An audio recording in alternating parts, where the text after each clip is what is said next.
My name is Gadi Kaufmann. I'm very pleased to visit with you today. We have a great panel to talk about innovations in master plan communities. We're going to focus on a number of topics. We're going to focus on product innovations first. That is the sort of the overarching title for the session. Time permitting, we want to talk a little bit about developing technologies and how we see them sort of impacting residential development and master plan communities. Time permitting further, we'll do some lifestyle innovations and creative ideas in the lifestyle area. And then finally, again, time permitting, the master planning. We were joking as we put the session together that the product innovation is the fall 2017 session. The technologies for the spring. The lifestyle is going to be a year from now at our fall meeting. And then finally, we do master planning maybe in a year and a half from now. But we'll try to cover as much as we can. We want to encourage you to participate. There are mics on the floor, one right here, one right there. If you feel the urge to make a statement or to ask a question or somehow participate in the conversation, please just come up to the mic and we'll bring you into the conversation along with us as soon as we can. The panel is designed to be interactive. We have fantastic panelists, people who need very little introduction, and in a moment we'll ask them to introduce themselves and tell you their stories.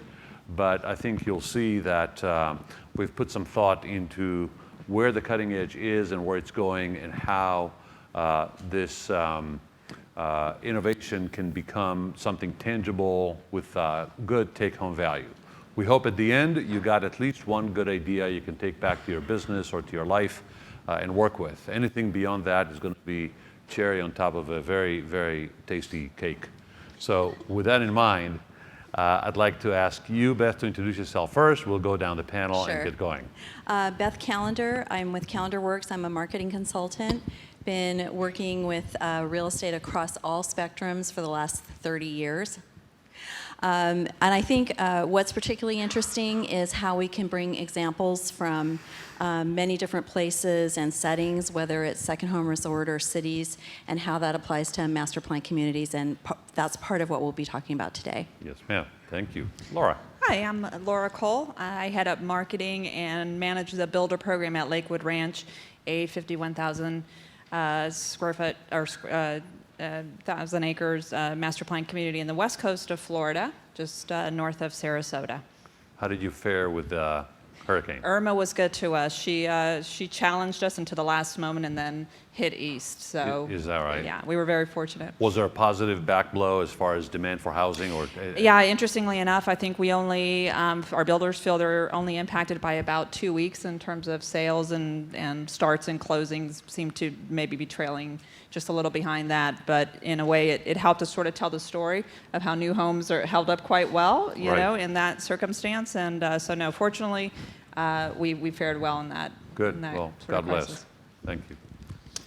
Hello, I'm Tom Woliver. I'm the Director of Planning and Development for Hillwood Communities based in Dallas, Texas. We're a large-scale master plan developer with projects all over across the country, but our main focus is in the major markets in Texas.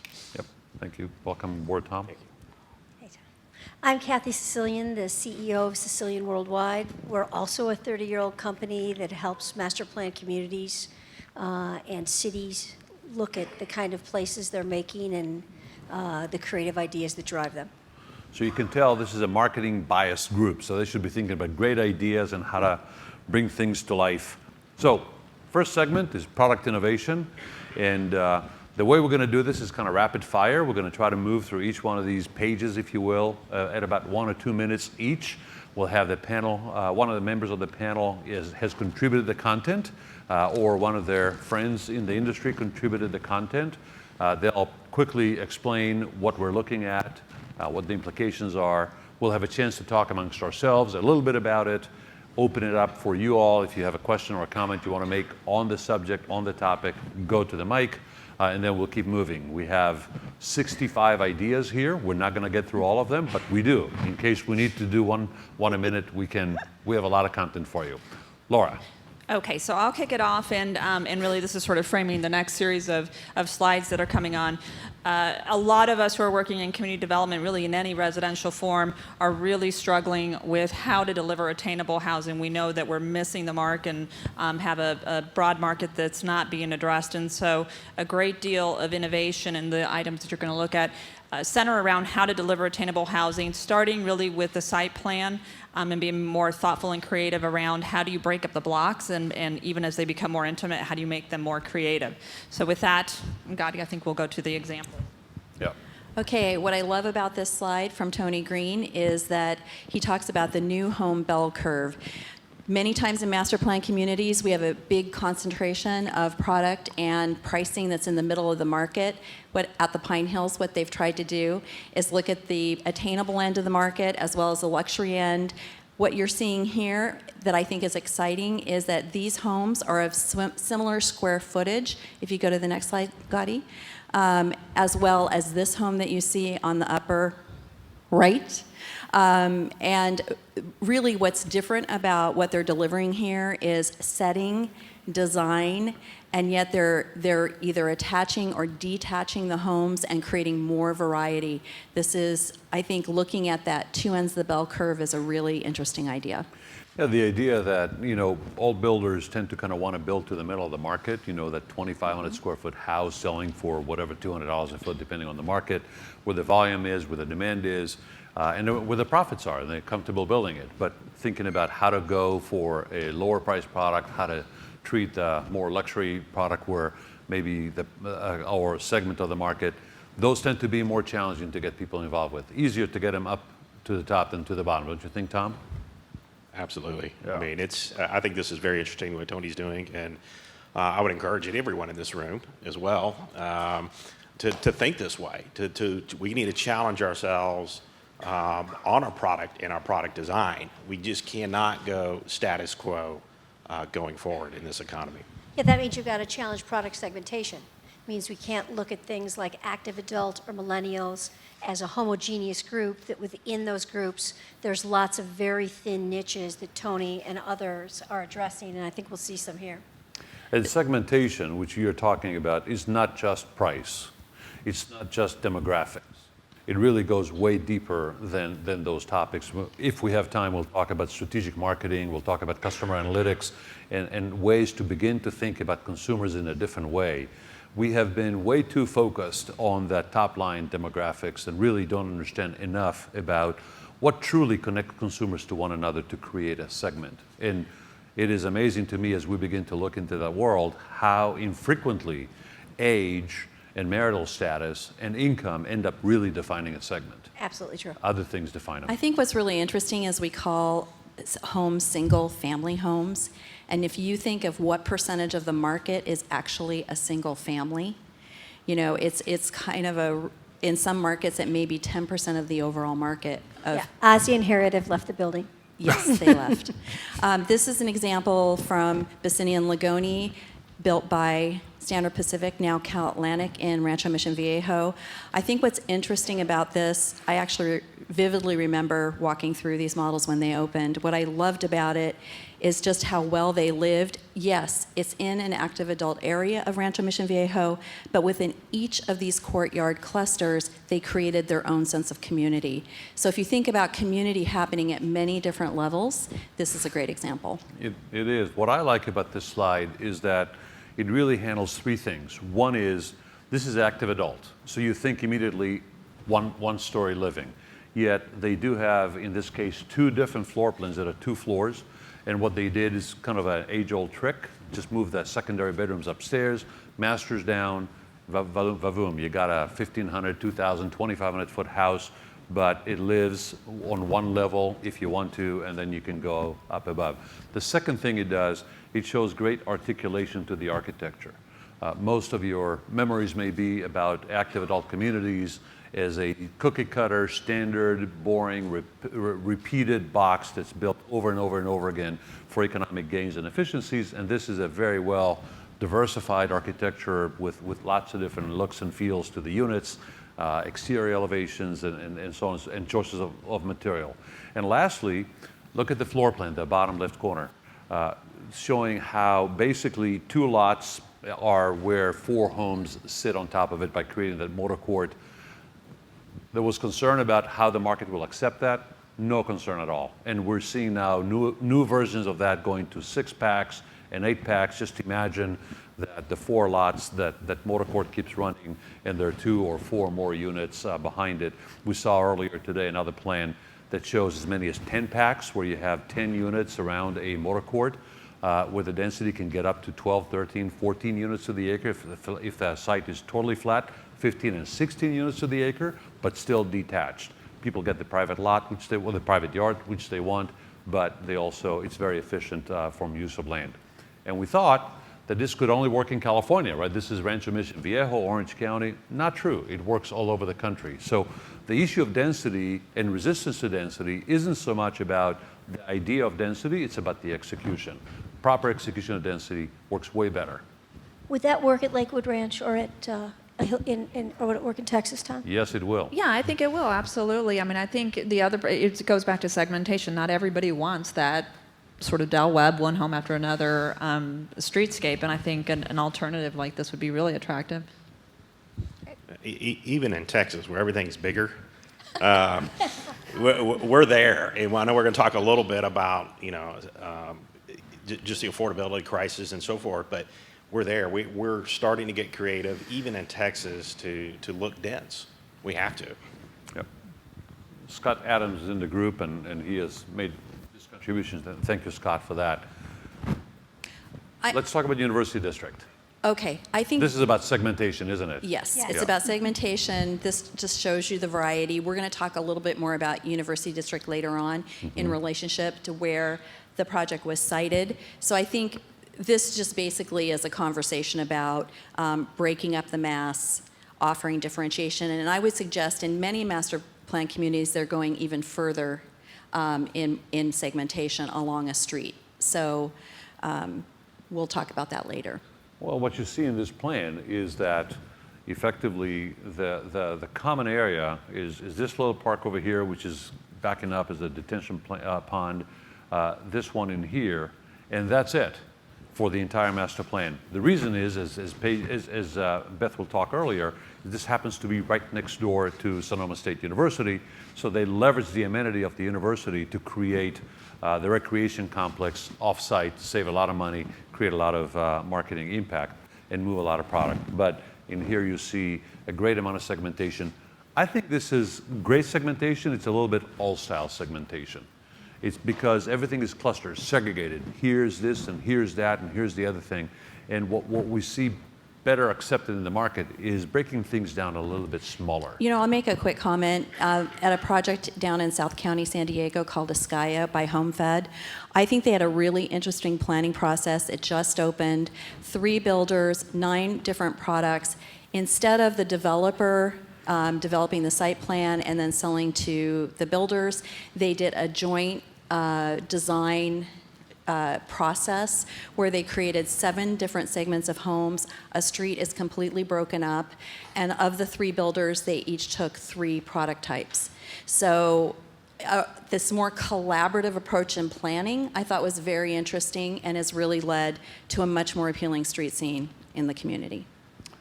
Laura, tell us about Garmin. So this again is an example of a company that's very innovative from the top down. Garmin Homes is out of North Carolina, and their motto is "Rage Against Home Builder Beige." And they've managed to get there. They're all essentially millennials who work there, so they speak the language, they understand that market. And they sort of operationalized their inspiration. They knew that in order to deliver attainable housing to that market, to the millennial market, they would have to simplify and keep their margins lower. And so what that required were fewer options. And hopefully they curated them to that market enough, and they did. So they managed to keep their costs down. But the more, if you haven't been to their website, and this particular product is called Fresh Paint, you really need to go there because it basically recasts the whole home building experience from the way that they market to the millennial buyer. It's completely transparent, it's fun, and it's sort of unapologetic. about the fact that you don't get many options, and the reason they're unapologetic is because it's great quality product, and people get it, and the millennials get it at an affordable price, and they're doing really well as a result of that. They are. I think it's super interesting that they chose to sub-brand. They came out with this name, Fresh Paint. And when you think of other builders that all of us know in the room, you know, usually we go to a name like Signature or Monogram or something else. Right. But this is completely Fresh. new for the category and therefore Right. fresh, dare I say. I would highly recommend a visit to the website. First of all, it's a women-run business. Actually, the capital comes from a man, but women run the company, and they. Like life. If you want a job done right, get a woman to do it. She gets an allowance, is what Gadi's saying. It is. Very good. It is fresh. It's interesting. They, like you used the word unapologetic. It's beyond unapologetic. They actually are. They take what we might think as weaknesses and make them a strength. They take the grittiness, the startup, the innovation that we don't know anything from before we came here, but we figured it out as we went along, and they put it front and center in their marketing, in the storytelling, and they've really turned a company into something very interesting. And if you are a CEO of a company, you should watch that tape. If you are a marketing director, you should go to that website. If you are a product designer, you should go to the website. If you're a merchandiser, go to the website. There are lessons for anybody who's curious about new things coming up. Anything else on this? I want to add one more website to go to. Go to Ollie. It's a co-housing new product that's out. It's apartments and micro units, but really look at their website and the way they package the experience. It's really a great example. OLLIE. Yep, it's worth that. Beth, let's talk about blue homes, but really it's not about blue homes, right? It's about the idea of how we build homes is changing, and master plans are not yet really understanding and dealing with that. Talk to us I would about say that. it's both master plans and home builders. And I don't know, I'm outgoing chair of CDC Gold, and we represent some of the other CDC councils here, and I know many of us yesterday had sessions on how to separate the building process from the home building company. So how do we basically off-site manufacturing of homes. So we'll talk a little bit more about that, but this is an example of prefab. I think what's interesting about blue homes is not only is their process different, also, again, going on their website, the buying experience is different. They're not all just luxury, which you're seeing here, which is a much more luxury home. They also are experimenting with much smaller homes. So we'll see how they do. I know maybe 10 years ago, I did a prefab conference at I remember that. At ULI. There were maybe 10 people in the audience, so I'm glad to see more people here today. Well, let me add one thing to that, too. So the prefab home, we all kind of say, it's prefab. I mean, come on, really? In our business? Mobile? Yeah. Amazon is offering prefab homes today. So it's something we need to pay attention to because it may be future. It may be our future. The rest of the world builds with manufactured housing, whether they're components or Right. panels or what. That's the way the rest of the world functions. Right. And it's coming our way. Yeah, I think we had a really interesting conversation about manufactured homes in our council, and I think it was provocative in the sense that to your point, the definition of what a home builder is in the United States and what it is in Europe and certainly in Japan is quite different. Here, in reality, a home builder is a marketer, a sales company, and a construction management company. Right.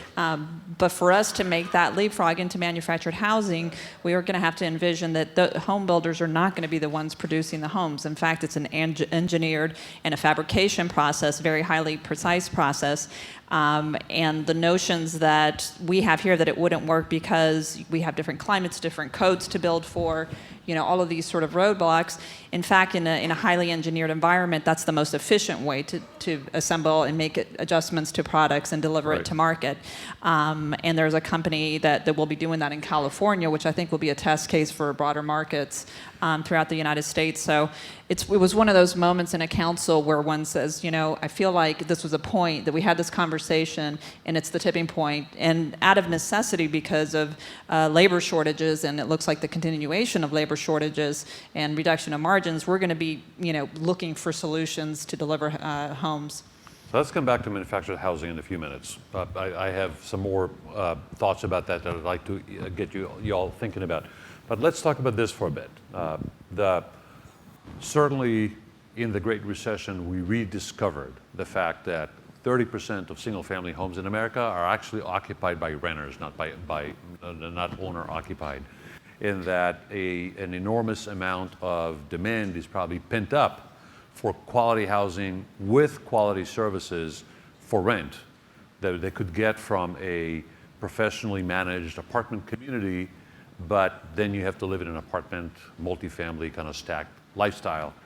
Why can't I have it in a single family environment, right? So Invitation Homes and others kind of picked up that idea. They thought they're going to be flipping homes and said, wait a minute, this is a great business, we can make money at it, and they became operating companies.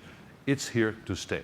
The single family rental world is here where families are going to find ways to live in single family homes if they wanted to for a long, long time. And demographics are suggesting, we'll talk more about that as well, time permitting, that people prefer, that there's a greater proportion of the population that wants to rent and not own.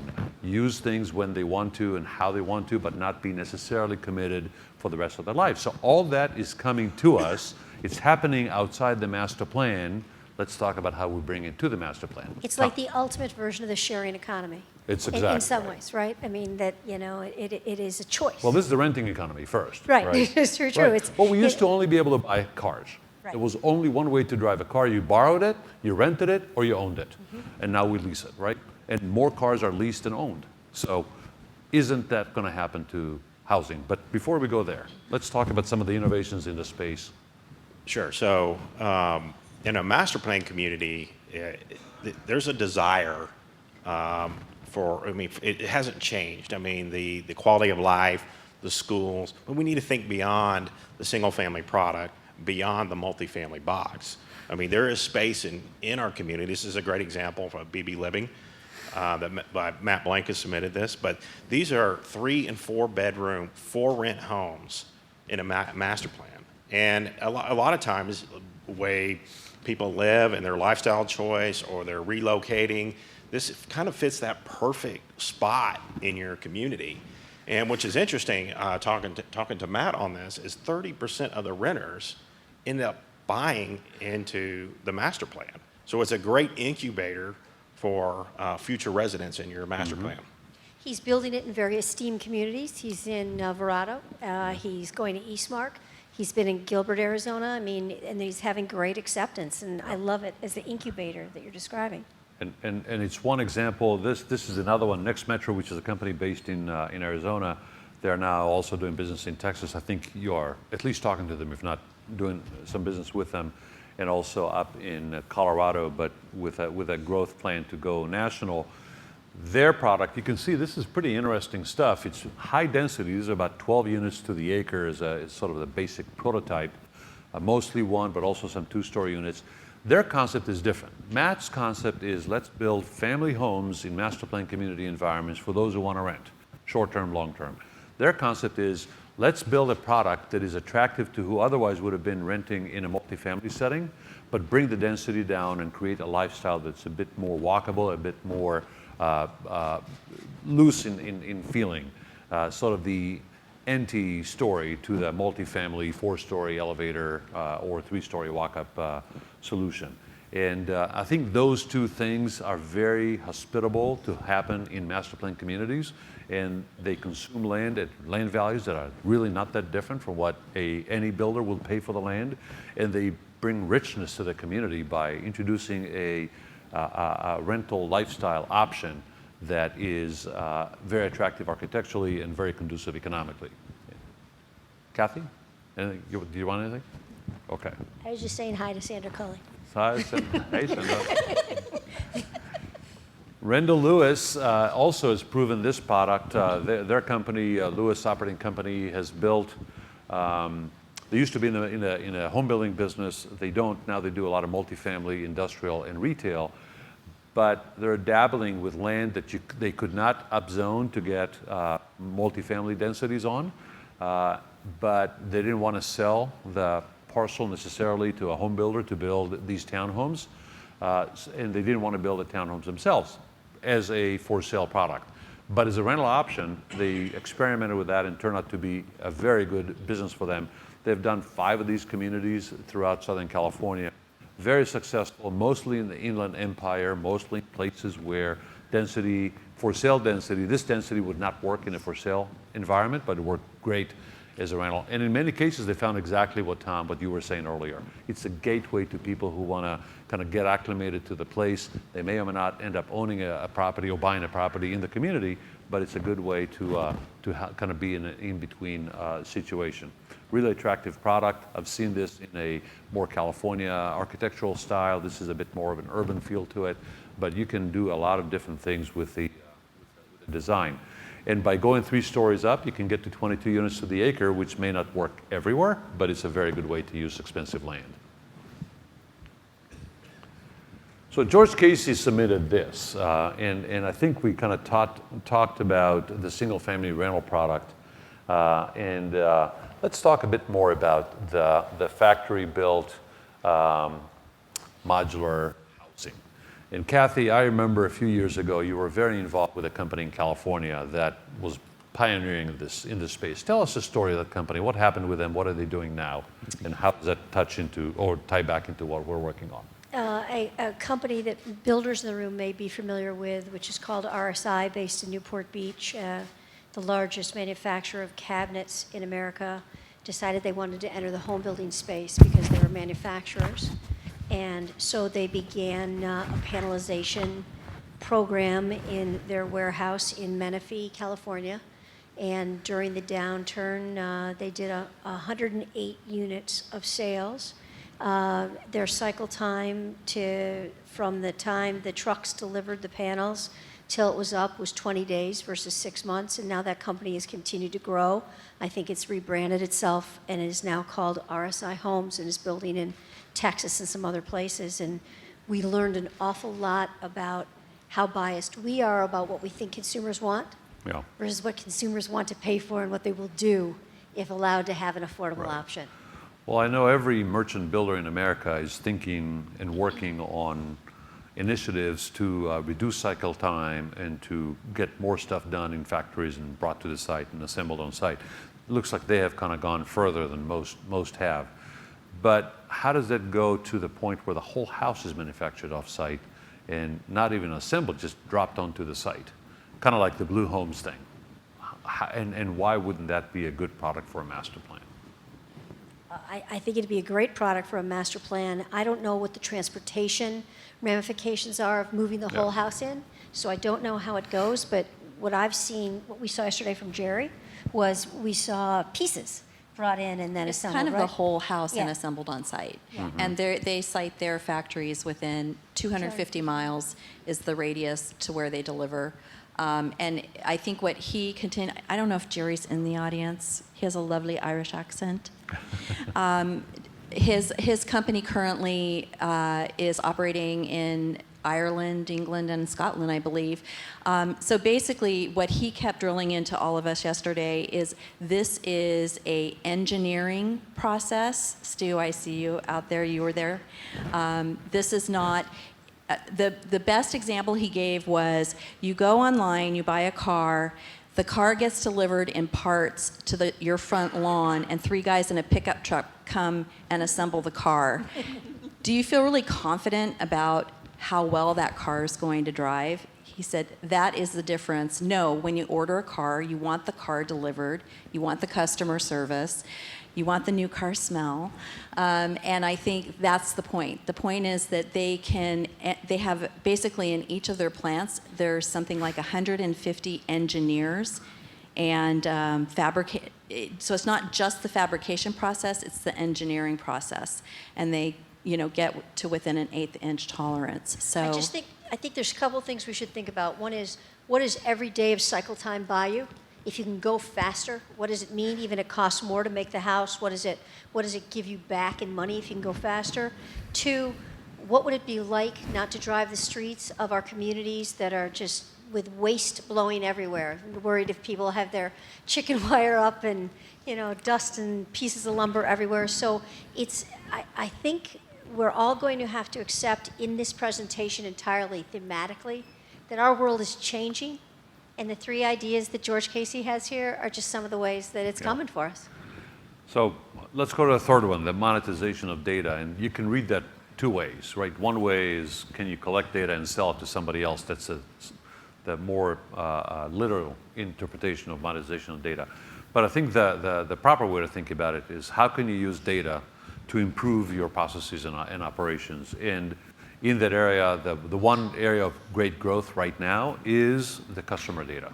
What do you do with consumers and their information, and how do you kind of work it? So we happen to be working on something in our company, some of you know, some of you may find it interesting, which is to take customer information and use it in a way that will allow you to improve as a home builder, an apartment operator, or a master plan community developer, allow you to streamline your marketing costs and kind of focus the spend where it should go for the people that you should be talking to, and not broadcast kind of like, the chemotherapy, or not the chemo, but the radiation versus the neutron cancer treatment, where you just go for exactly what it is you're trying to solve and not waste money. Also to create the pricing power. The biggest issue we deal in master plan communities is that we're struggling to generate the quality of traffic that we want to get. And usually our traffic is less than what we need to get in traffic to support the sales ambitions that we have. How great would it be if you got 3 buyers for every house you have available, as opposed to having 3 houses for every buyer you get? And if you can do that by doing a better job in targeting the consumer and delivering the right product to the consumer, wouldn't that be great? So I think that if you look at what travel companies do, what financial services companies do, consumer product companies do, they use their customer information, they track the consumer's behavior on their own website and elsewhere, and they draw parallels, conclusions from that. And they use that to drive precisely what I talked about earlier, drive marketing, and drive the cost of marketing down, to drive marketing effectiveness up, and to incorporate the data into product development and service development, marketing, and pricing strategies. So what do you see in that area of using customer information, whether it's to monetize it or for other purposes? Tom, I know you guys you're working a lot on that, in that space. And we're so behind. I mean, to be honest, I mean, it's something that the whole sales experience is, the other industries do it so much better than we do, and so we're at ground zero. This is probably the #1 topic in our company right now, is how do we capture that data? How do we get to that consumer? What do they really want? And when there's a preconceived notion of what we think we want, or what we think they want, but I think if we leverage the tools that are out there with technology, I think we could really expand our business model and expand, how we really engage with our customers. Yeah, so I would say, I mean, that's our big question as well, is it's not so much how do you get the data, because that's been answered for. So we know now there's vast amounts of data. You can track the home journey experience. You can see the digital trails. You can hopefully try to target, and at those inflection points when people, it triggers home buying decisions. Those are all things that are starting to become much more knowable. To me, as an industry, where we need to start adapting is really from our own development team standpoint. So, for instance, in the past, I just hired somebody who I would have looked to run our sort of community marketing, who would have been more versed in maybe running information centers, maybe on the sales process. I just hired a data junkie. I mean, I hired somebody who had high analytical skills, who basically looks at all this data on a day-to-day basis and tells me what direction I need to be heading and how to make those adjustments, because most of the marketing today, you can make very quick adjustments by what we learn. And so the question isn't so much now, does the data exist, can it be aggregated? and how is it provided, but how do you interpret that, and how do you use that data to make meaningful decisions that provide, real-time results? More and more companies are doing away with sales and marketing managers and really incorporating strategic marketing officers. Chief marketing officer is a term you hear a lot of people, and they have a seat at the table. This is a very important piece, and this kind of information and using it is what drives those decisions. The big question for everybody in the room is, what do you want to know? Right? Yeah. I mean, if you can establish what you want to know Right. and what you're going to do with it, Right. then a product like this can get you that answer.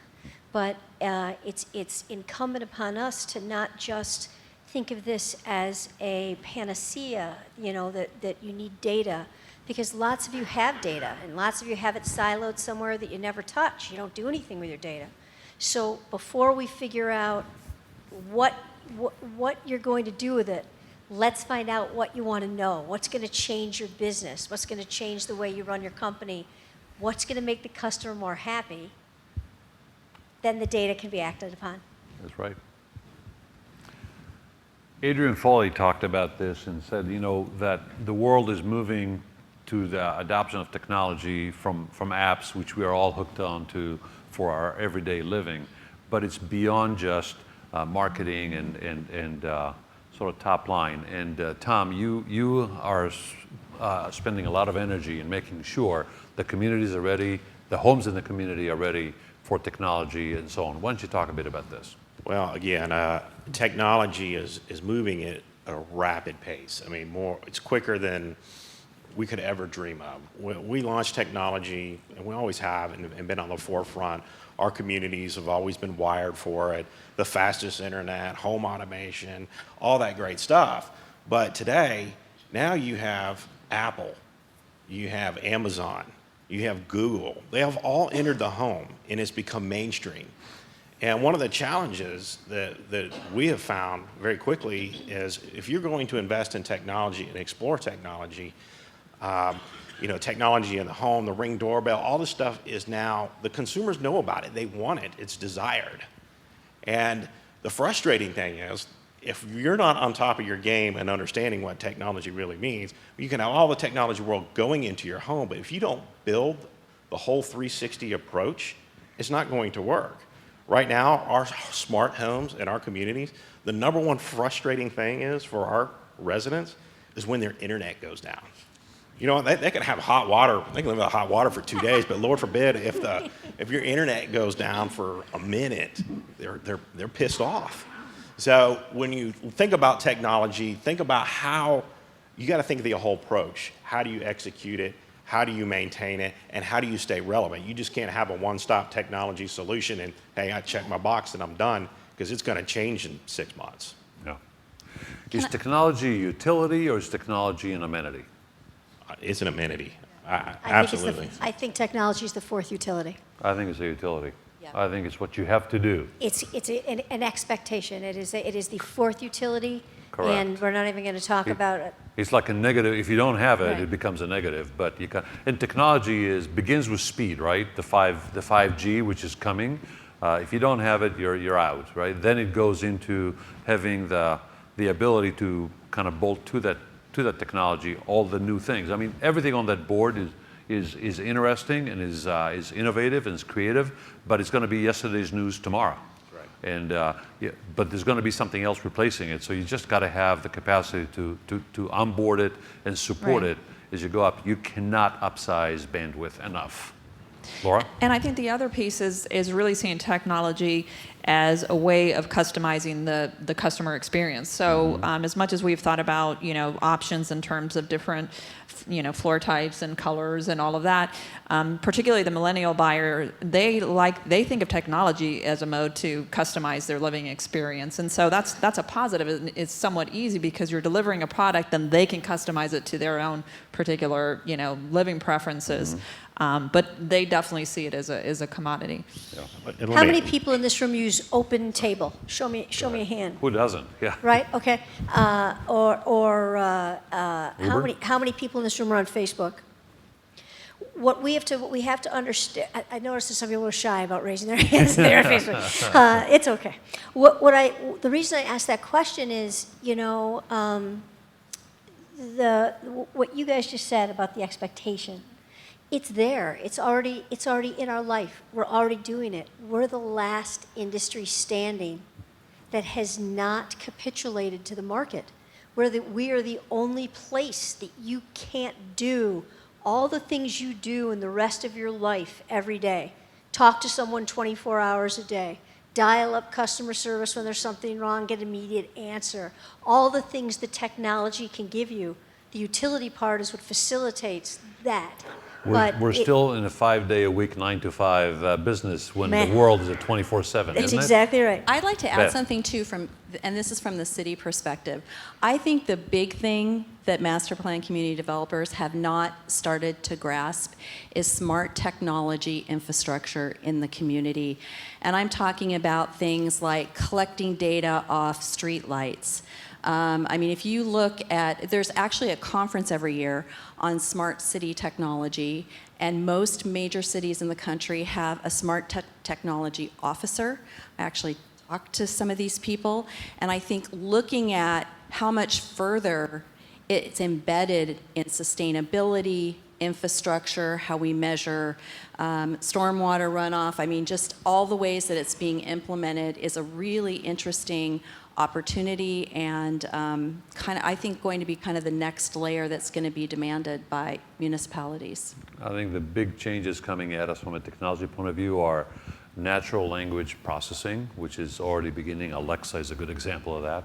And that's going to kind of take over our lives. And then robotics and figuring out a way how to allow the bandwidth. As community developers, I think it's a mistake to try to get too fancy about what happens inside the house, even as a home builder. Because whatever you do today is going to be outdated, not too long from now. But you cannot put enough bandwidth and you cannot anticipate enough the need for wireless to work everywhere in the house without interruption and kind of allowing for that to occur. Let me add to that too, Gadi, because I think you have to go beyond the bandwidth. So you could have all the bandwidth in the world to your home, but if your home is not set up properly, it's useless. Correct. That's rookie mistake number one, right? Fiber to the house and nothing in the house. Yeah, we market all day. We're guilty of marketing it all day, saying, yeah, we got X amount of gig, and then guess what? Exactly. Your home was only operating 5% of that. Right. So let's switch over to virtual reality and how that's changing the way we design, develop, even in title projects. Laura, why don't you talk a bit about this? I'm curious, sort of in the audience, how many people are using virtual reality from the planning process for the planning process? 2. Right, this time next year, there'll be 3. a lot more hands up there. Marketing, is anybody using? Okay, so marketing Yay. a little bit more. So I would say that I was probably a skeptic with regard to virtual reality because, like many people in the room, I have seen very bad virtual reality, and it really didn't yield the results that we had anticipated in marketing. Virtual reality, because of data processing, because of gaming technology, has really crossed the line now into being an indispensable tool for the development community. And I'm working here, and I think Dorian and Gary, they're here with Hoyt Architects. There's a number of reasons I think that I can't speak to in terms of technology why this is why it's advanced so well, but it's the quality of the product has increased dramatically. But the use of the tool in terms of being able to use it from a planning standpoint, so to be able to, with the, basically gaming technology, modulate different scenarios in front of whether it's a planning department or whether it's your own team to look at how traffic impacts occur when you add certain densities, or how the street life feels when you activate certain lifestyle amenities. All of those things now can be built in using virtual reality. In our case, in Lakewood Ranch, we're going to be using Hoyt Architects to help us with virtual reality, to help us design a town center from a visual standpoint, so really helping us think through how that space is going to live, how it's going to be activated, including park areas, how the directional signage, the wayfinding will help people migrate through the spaces the way we'd like. And then we anticipate getting premiums on our commercial and retail spaces because we're going to be able to offer those tenants the opportunity to walk through those spaces, to see what the street life looks like, to really feel that experience. And again, because the quality has risen to such a level, we feel like it's a really important tool in the planning process and then into marketing. And beyond that, and you'll see to your far right, Hoyt has another company called Immersa. What I think is kind of brilliant is that it's finally now gone into it being used as a sales and marketing tool that's connected to your CRM. So, and we obviously don't sell necessarily homes or condos, but the way this is being used very effectively is that sales managers can use an iPad to walk people through the experience of a particular unit, so make their selections. It's all being generated from their CRM, so whatever is available to that particular client at any given time is reflected in the experience and in the tour. And once that unit's sold, then that comes offline. So I'd like everybody in the room to think a little bit about using virtual reality, but again, really not as a sales and marketing tool as much as really thinking of it from a planning, sort of a planning tool, really all the way through sales and marketing. And the terrific thing about it, because it's gaming technology, is that it's helping you make better decisions without making those mistakes. I've seen some of the videos that you shared with me, and we just don't have enough time to do it today, but what I thought as I was watching those videos, this is so much more effective than spending $200,000 to build a 3D model, a physical model, right?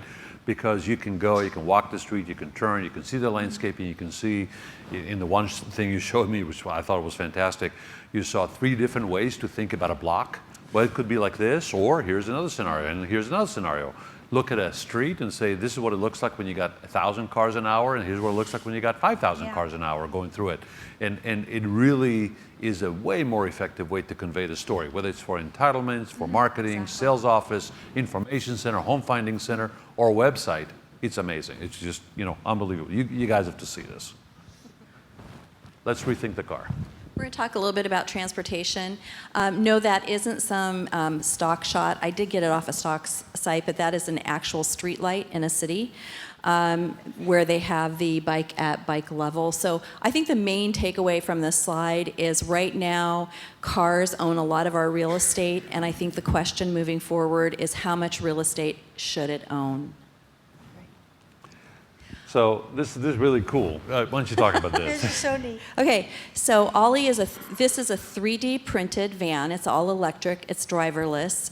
We're going to show you a little bit about it. It's currently being tested in Berlin and on college campuses. So just imagine Ollie in your master plan community.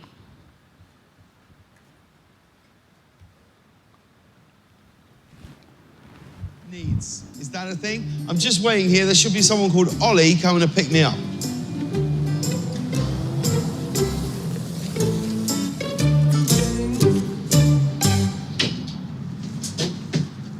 Ollie? Hello, James. Who's that?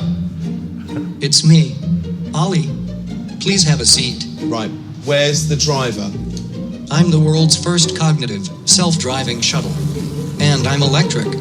I'm the future of travel. Is this your only voice? Can you do any other voices? Can you do a Tennessee accent? Hey, y'all. Who wants grits? I mean, honestly, I don't always trust my driving. Why would I trust a computer?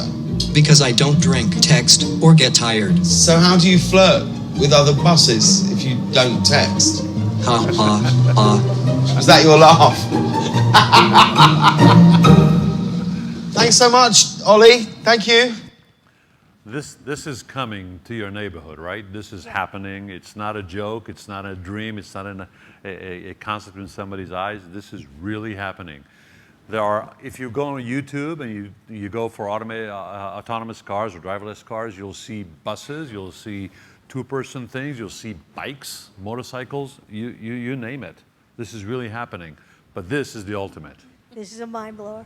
Yeah, so we've heard autonomous cars, you and I for quite some time. The electric car, but now the flying car. And this is real. This is Frisco Station is one of our mixed-use projects. And we're partnering with Uber Elevate to create the first flying, it's more like a flying drone that accommodates passengers. It is supposed to pilot in Dallas-Fort Worth and in Dubai in 2020. So as far-fetched as this sounds, the money is getting pumped into this, and it's happening. So how does this work?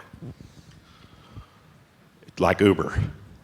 You want to go? You want to go to the airport, and you got. Well, the best example is I went to the World Series last night. Go Astros! But I was sitting in that. I was sitting in the Dodgers. traffic yesterday. I'm like, oh my God, wouldn't it be great? Pop up your Uber, and there's that Uber line outside of Dodger Stadium. There's like 2,000 people there, and you could punch the button. Here comes your flying car to pick you up and skip over that traffic. Yeah. But the way it's not like an Uber is there is no pilot. There's no It is pilot. a drone. So it is a 4-seat helicopter-like drone that you sit in. Then you land in one of the vertiports, and then an Uber picks you up and takes you to work or wherever you got to go. What do you call it? Vertiport? Vertiport, yeah. So I love actually, that. we're building the vertiports. You are? Yeah. So this is Frisco Station, which is right next to the Dallas Cowboys' new training Correct. facility, right? Correct. Mhm. Right. So does this connect to Uber cars? You get off of this thing and you can get an Uber car and go? So Yeah, it's a this is seamless- all part of Uber, the Right. company. It's called Uber Elevate. Okay, good. Well, what a story. Let's back down to something a bit more practical. So the last mile, that's a here and now and today. Yeah, so this is something to think about in our communities. In all our communities of what we're doing is the Amazon effect. It has such a huge impact to everybody's life, probably everybody in here. And you think about what's going on now. I mean, you can get groceries delivered, you can get food delivered. The other day I ran into a Amazon guy who was dropping off Amazon packages. And I just asked him, it's like, how many deliveries do you have? He goes, well, I've got a stop on every house on the street today. Wow. And if you think about that, is our mailbox looks like something on these screens now? So we got away from the mailboxes because people hate the mail, but the Uber packages are such a big deal. And when is their Uber coming? So even the drone that Amazon has right now that's delivering packages, the logistic problem they have is how do they get to that last mile? So they take the drone and it delivers to an Uber, and then the Uber car or driver has to drive it to your home. So how can you accommodate that in your communities? So the box here in the middle top, that's a drop-off box, right? It's like That's an right. Amazon drop-off box. They have the key that put the package in it. Maybe it does have a back door, maybe not, but that's how they deliver it. But what can you do as a community developer to get in front and get ahead and provide a better infrastructure for this last mile delivery? I think what you need to do is you just think about, I mean, you can go down, I guarantee you, everybody in this room, you walk in your front door, what do you trip over? Right. It's a box from Amazon. On the way to the right? front door. And then if you're not home, they're getting stacked up on your porch Right. or whatever. So what can you do? What can we do Right. from an infrastructure standpoint to support that? So is it something as simple as a mailbox? The Is it- Amazon post office. There you go. There you go. What does that mean? Well, just think about the old-fashioned post office. All the mail got delivered to one place. You have a facility, maybe it's attached to, if you have a retail area, maybe there's the official Amazon drop-off for your neighborhood. Your packages are securely stored until you come by and pick them up.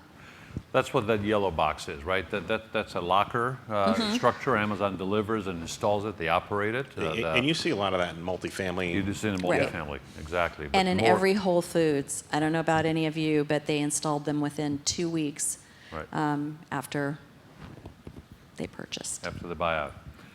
So the hospitality industry is a little ahead of us in robotics, but this is a sort of a cool concept that we're now beginning to see in hotels. We'll see a lot more of this beyond hotels. So this guy is coming to a door and is delivering to room 351 some towels that they needed. There you go.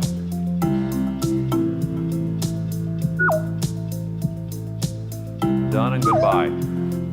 This is coming There's going to be a version of this that works inside the community. There's going to be a version of this that works in the clubhouse. There's going to be a version of this that is in the office buildings. Somebody was telling me, is it San Diego or? No, it's Orange. I don't know how many, if any of you are from Orange County and you see the robots on the sidewalks delivering food to the offices. Have you seen that?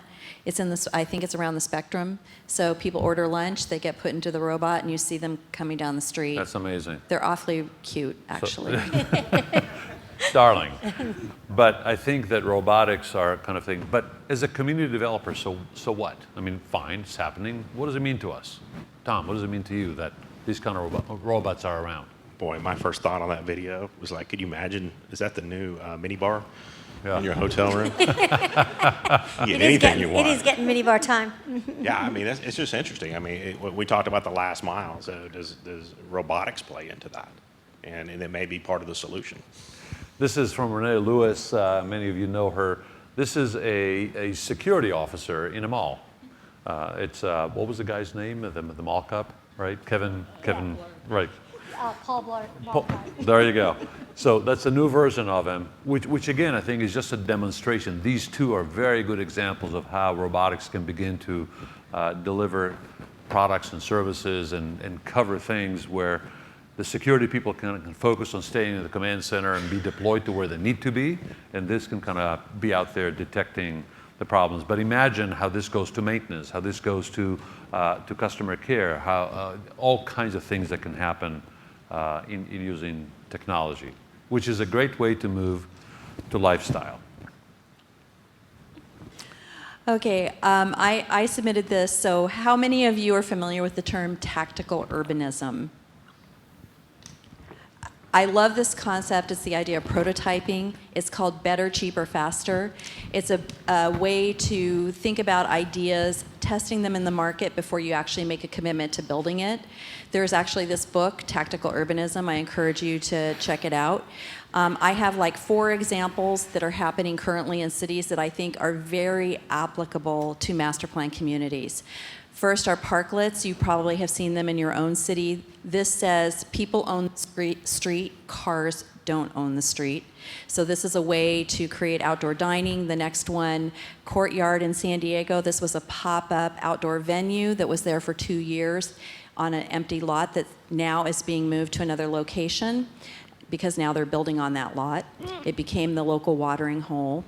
Again, think about that. It was made up of freight containers. It had a stage. They served craft beer, very simple food. It was packed on Friday and Saturday nights. Created an amenity in a very simple way, but not a permanent amenity. We all try street fairs in our communities, guerrilla gardening, and again, the lower right shows an example. This is in Portland, Oregon. These are actually all from Portland. The food truck court is actually there. It changes out. It's on an empty lot. They have picnic tables in the back. And I love the picture of the bikes owning the street in front of this retail space. So again, this idea of quick, test it, see if it works, and then move on. So Tom, can you do this in suburban Dallas? Absolutely. Right. A great example of this is wish we had this like 3 years ago.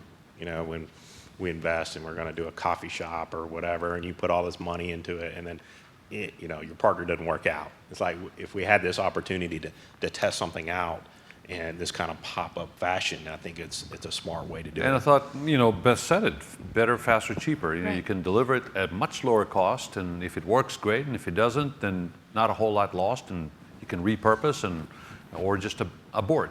Laura. And I think these tactics are sort of brilliant for new communities that are being launched as well, right? Because there's not that much to see or do there. And so if you can do something like this where you're actually, it's a dynamic, sort of, ever-changing type of environment that allows people to come back and experience maybe something new that's developing in your community, but also sort of just testing concepts that, could then have a permanent home in your community. I think it's a really neat way to do that. So, Kathy, you've been involved with Walsh. How are they taking these principles and deploying them in a brand new master plan community?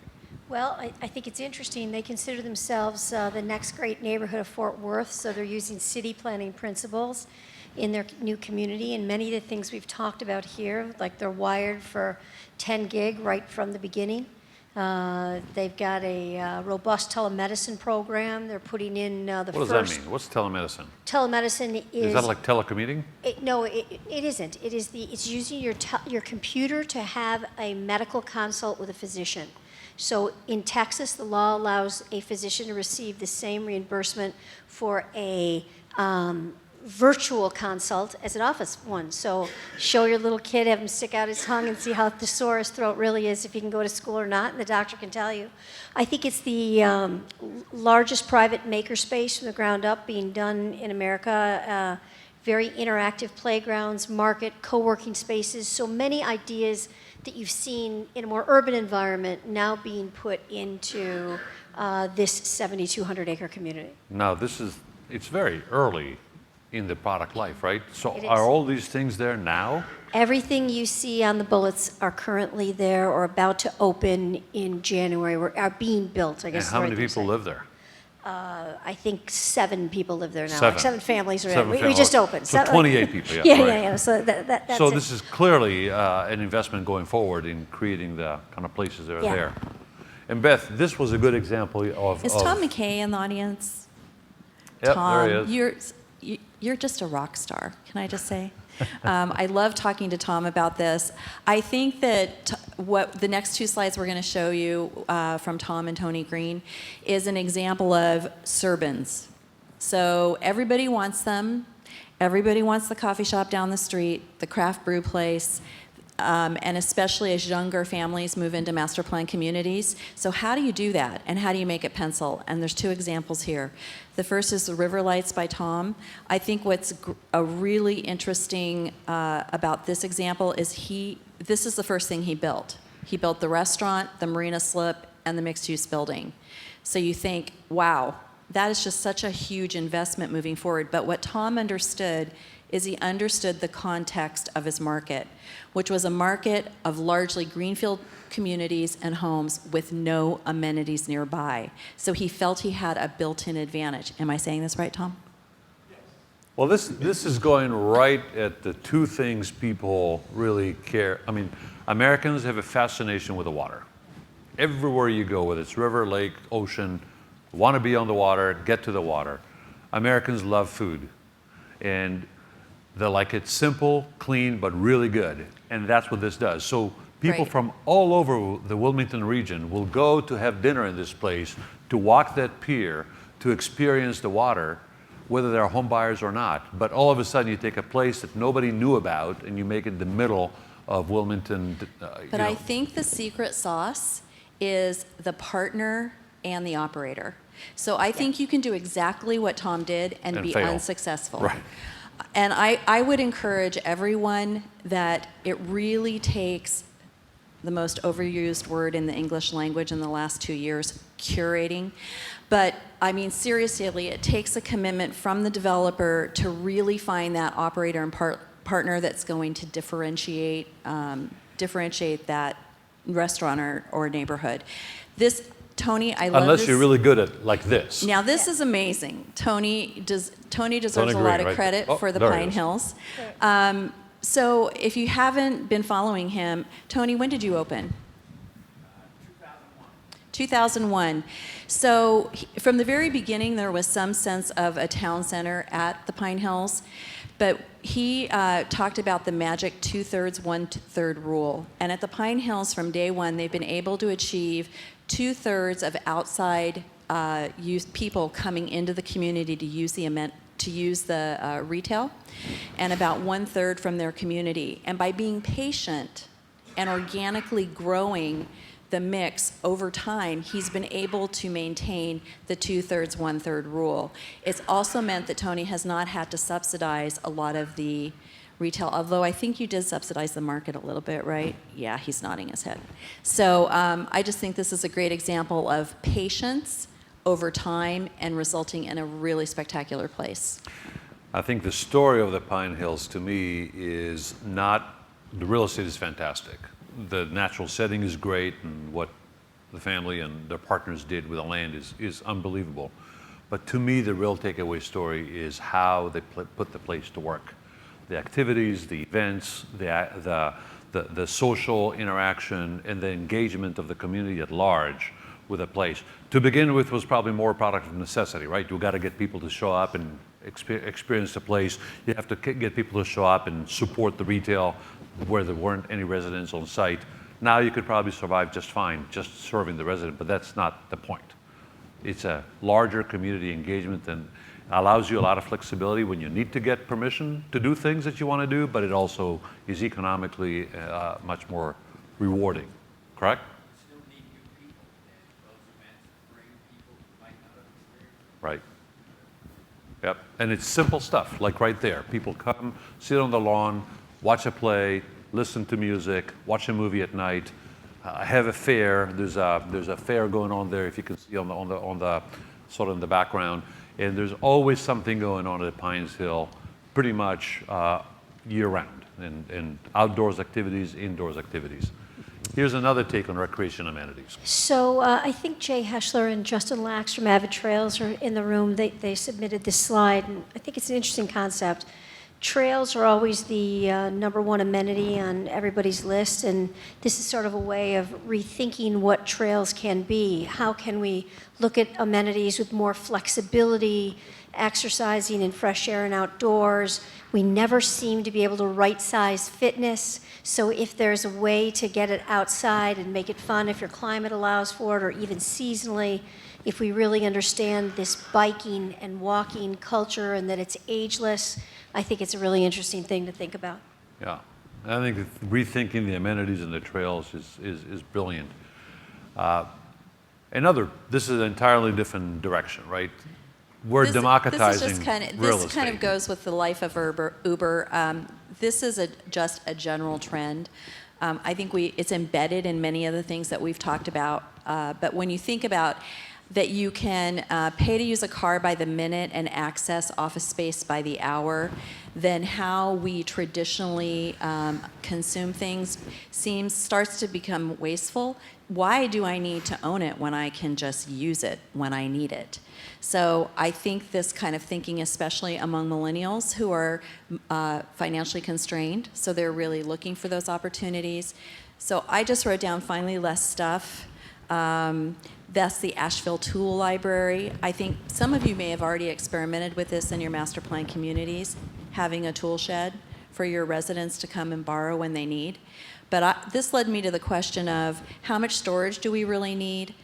What happens as a result of all the pre-proportioned meals that are going out with Blue Apron and now Amazon? Martha Stewart just announced that she's getting into the gig with, I think it's Amazon, correct?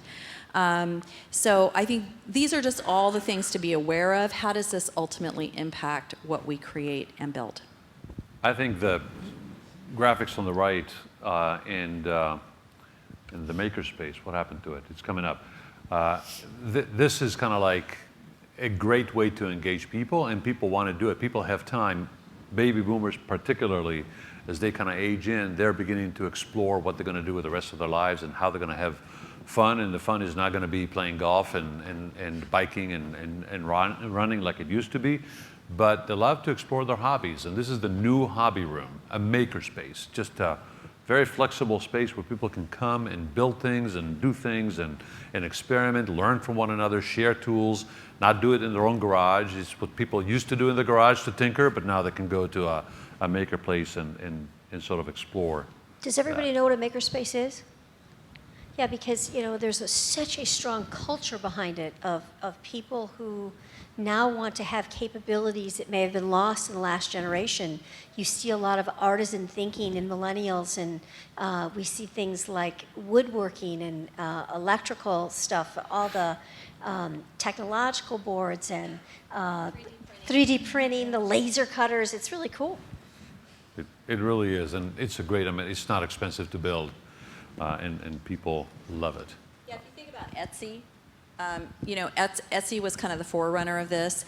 And in fact, Etsy went from an online platform, when we're talking about online and offline, Etsy actually created makerspaces in New York to teach people how to do basic things like how to sew, how to knit, and have availability of all types of maker spaces. We used to get it in high school, right? It's all cut out of our budgets. There's no wood shop. Very few schools still have wood shop or home ec. Now you can learn that. Yeah, So- and I think, Tom, you had a very interesting comment when we were talking about this, and you said, gosh, have you ever seen one of these maker spaces? And he's like, it's messy. He's like, it makes you nervous. You come in, there's stuff everywhere, there's saws. And then we referenced the farm. Both of us have worked on communities that had farms integrated in them, and I think people have a romanticized notion of what a farm is, but in reality, it's messy. There's mud and it smells. Right. And I kind of love, we've had this conversation about MPCs being very deliberately pristine and you know, almost, you know, and I think some people would maybe say soulless in some regards. And I think maybe it's incumbent on all of us to think about how do we bring some of those urban tactics or that messiness, which really makes life kind of interesting. And to that end, the other thing that I would sort of challenge people in the room is to really think deliberately about bringing the arts and culture into master plan communities. There's an example here on the far left, or on the far left. That's Players Theater. It's the oldest community theater in the state of Florida. It's been there for over 80 years. Betty Davis started there, and a number of very well-known talents. It's part of downtown Sarasota, which is known as the Cultural Coast of Florida. And we in Lakewood Ranch have a terrific opportunity. They're going to be relocating to a new town center that we have on the water about 7 miles north of Sarasota, downtown Sarasota. And there will be 365 days a year. There will be all types of performances for adults, children. And so we see it as our central amenity, and it'll make us a destination, but it'll also help us become really sort of mature as a community in which the arts and culture play a key role in the fabric of the community. We have a ton of stuff, but we are out of time. I'll quickly scroll just so you get a sense. This is going to get uploaded. So for those of you who are interested, you can download it from the website. We're talking about innovation and creative ways to address clubhouses in a totally different way. We talked about makerspace. This is leveraging the amenities off of the university next door. We talked a little bit about that. In master planning, Tom has a lot of good thoughts here about planning for people, treating kids like free-range kids, kind of allowing them to get back out on the street and have fun, interact. Connecting people to people, which is a key value and key desired amenity or desired feature in life. Amenities and food as an amenity, and that whether it's agriculture or it's the farm to table. We have some great ideas about using sports as an anchor for an amenity program or for identity for a community. And sports can be a stadium, but can also turn into all kinds of other activities. And then Tom had some great thoughts about thinking about new ways to think about clubhouses and how to get folks involved and how to create value. All this will be on the website. We wanted to move quickly through a lot of stuff. So if your criticism of this session is, I wish we had a lot more depth on a few sets of things, then we accomplished our mission. We were not seeking to provide depth. We wanted to provide you lots of ideas. We're here. We'd love to talk to you more about it. You can download the presentation. We intentionally put the names of the contributors on each one of those slides, so you're welcome to call them. And I hope you had a good visit to LA as part of the host committee. I'm delighted to have you here. Thank you very much.